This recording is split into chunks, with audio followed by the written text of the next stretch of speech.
Grazie ai Zuliei vengono ossa quelle scaleras. Ed grazie ai Zuliei sgola quel aviun co, il Solar Impulse. Quel sgola non nada manch angal con l'energia di Zuliei e che antunientir mond. In te ti ho anche mai do uscea. E che stenda o il Solar Impulse dia la più greve etappa davanti el.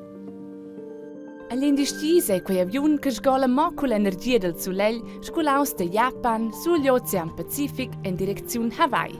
Quella più greve etappa del viaggio intorno al mondo ed è la più lunga. 8.200 km sull'Ocean Pacific senza stop.